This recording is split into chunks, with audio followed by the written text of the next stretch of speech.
foreseen on a passenger liner. Other amenities included an indoor pool and winter garden with exotic birds. The pool room was fully covered with colorful mosaic murals on the walls, whose tiles continued into the striped sides and rounded ends of the pool basin itself. And rounded ends of the pool basin itself. The metal ladders and safety barriers were bright green, which coordinated with some elements pictured in the wall murals. Above the pool was a stepped illuminated ceiling, also covered in mosaic tiles. The children's playroom on the Normandie had charming ride-on horses, scaled-down tables and chairs, and a small corner puppet show stage. They even had their own dining room, decorated by the author of the Babar children's books.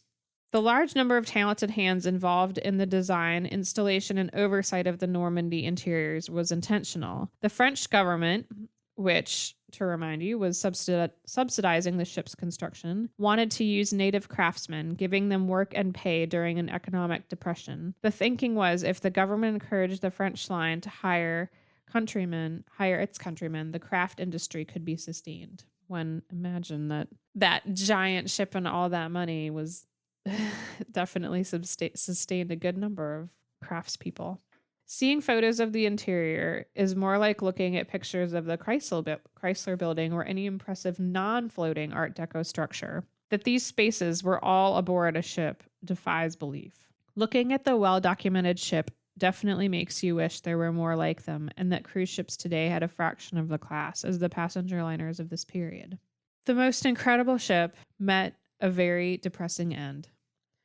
She had a sadly short life of ferrying transatlantic passengers before resting at the port of New York in the fall of 1939. She was renamed the SS Lafayette to commemorate the French general who fought with the American Continental Army. The intention was for her to be converted to wartime use by Valentine's Day 1942, but construction was slower than anticipated, and rushing the job ended in disaster.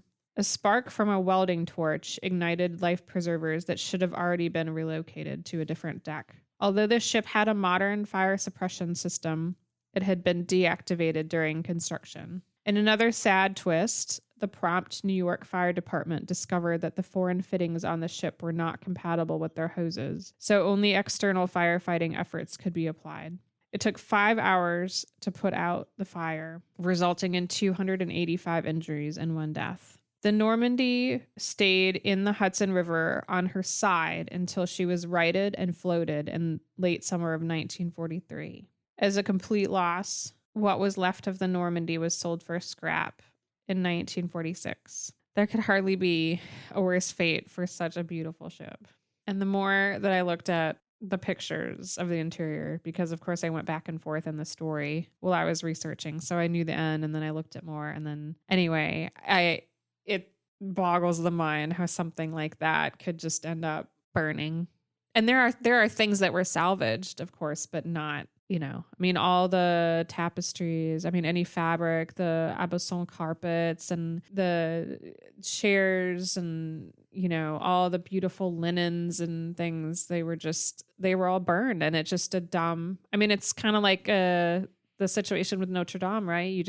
Somebody is working on it and makes a mistake and just a spark and that's it. It's just the pictures of the smoke billowing out of the ship. And then the fire crews were trying to put the fire out from both sides, those fire ships that have the hoses, and the water pressure coming out of the hoses on one side was more than the pressure coming out of the other. So she started to list, and then because she's filling up, right, she just goes over. So she didn't even like sink straight down or stay straight up. She just, fell to the side. Vladimir Yurkovich, who designed the Normandy, had of course moved his family in 1937, and this happens in the early 40s.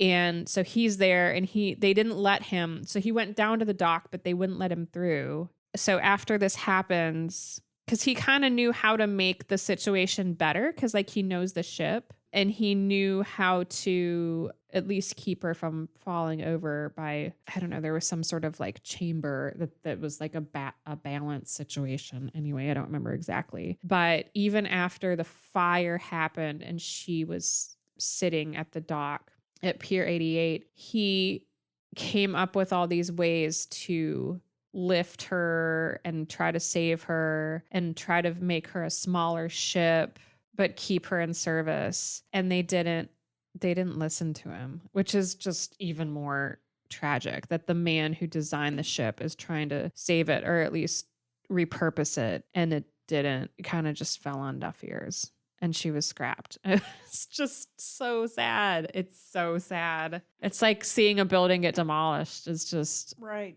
It's like that bad. Absolutely. So sorry. Wah wah. So Hedy is on board the SS Normandie, this amazing ship, heading toward the U.S. And even though she could only afford passage in second class, she pulled out all the stops to impress Louis B. Mayer.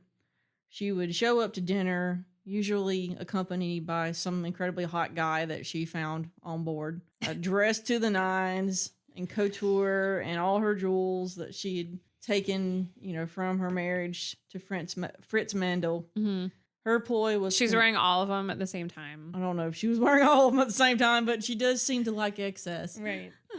Her ploy to convince Mayer that she was worth more than $125 a week worked. It worked. Yeah. Imagine that. Mayer signed her to a $500 a week contract. That's quite a raise. Yes. And he had never seen her work. Nope. She just was somehow able to convince him. Well, I mean, he probably had seen... He should pay her 4 times as much as he had offered. He probably seen ecstasy. I want to hear... That's probably why. Right. Men. Yeah, he apparently had quite a wandering eye. So. Oh my gosh. Anywho, $500 a week is roughly $9,600 a week in today's money. That was so much. Yeah, exactly. So as soon as the boat docked in New York, the Hollywood spin machine went into motion. At a press conference, the studio's press agent introduced Hedy as the newest star in the MGM galaxy.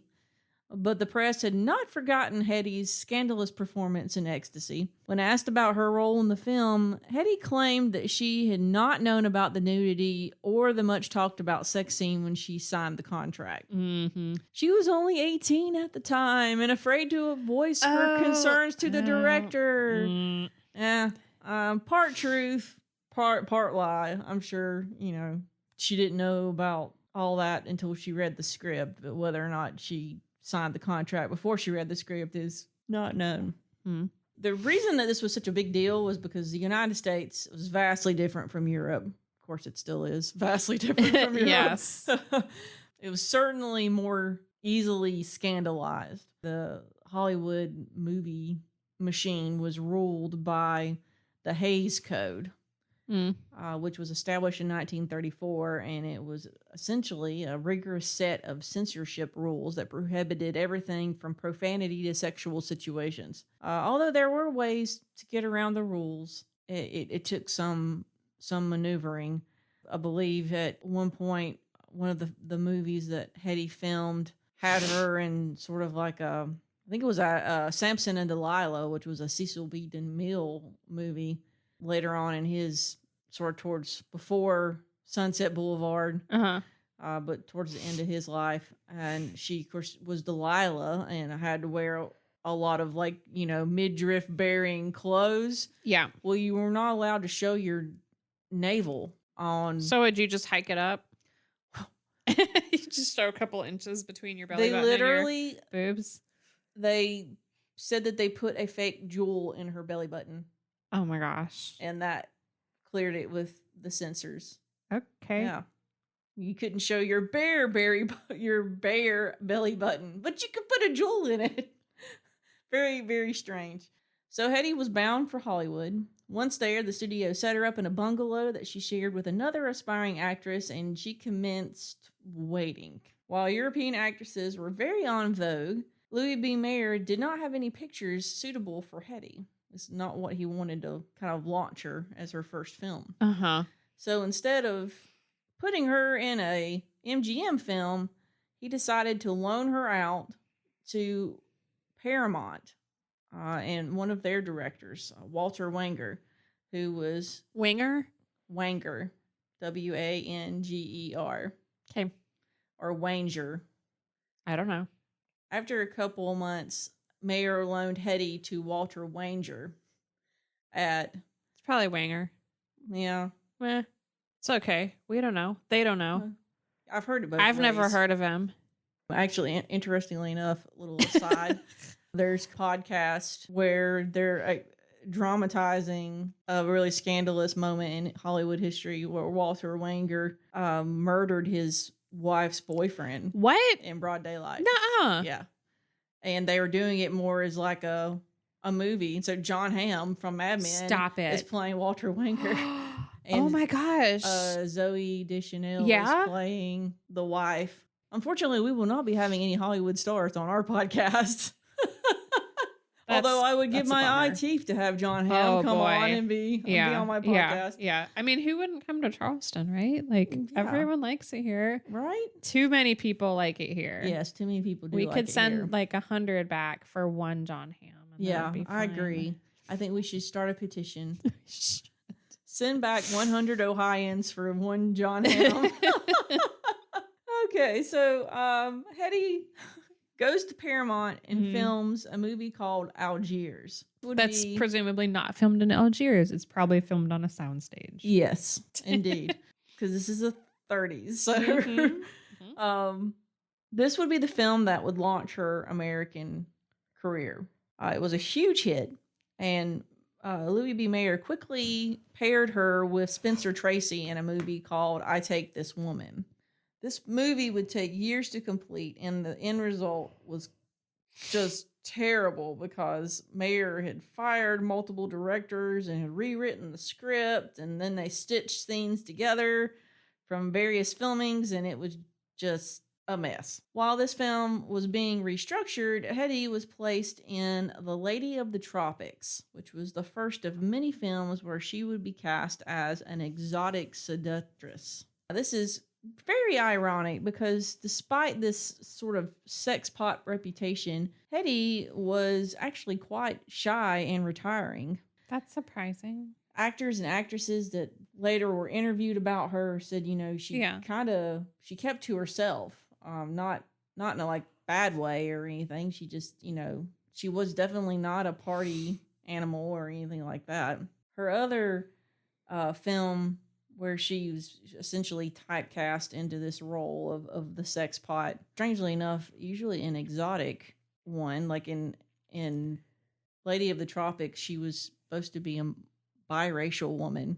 Hedy Lamarr was? Yes. And then they did it again to her in a movie called White Cargo. And she played a native woman named Tondaleo. No. Native to where? Austria? Yeah. Like an indigenous person. Yes. Woman. Oh, yes. That's and it was, I think it was Africa was where it was set. Oh. Yeah. Yeah. So and then this kind of goes into a big issue that she had with her career is that, they basically wanted a pretty face. I mean, in a lot of her movies, there's very little dialogue that, she actually supplies. It's just, she's there. Yeah, she's there. And she did what they told her to do because, that's the studio system for you. Some of the other films that she was cast in were Boomtown and Comrade X with Clark Gable. Oh. Come Live With Me with Jimmy Stewart, and Ziegfeld Girl with Judy Garland and Lana Turner. Oh my! So she was definitely like in some pretty big A-list hitters for the time. She would star, but yet she wouldn't be a star if that makes sense. If she was the only female or the main female role, it was still like I don't know. It's really kind of hard to explain. She finally formally divorced her husband, Fritz Mandel, I think it was pretty much after she got to the U.S., so 1937. In 1939, she took the plunge again, this time with a screenwriter and producer named Gene Markey. They were only married for 2 years, but they adopted a son named James Lamarr Markey just prior to their divorce.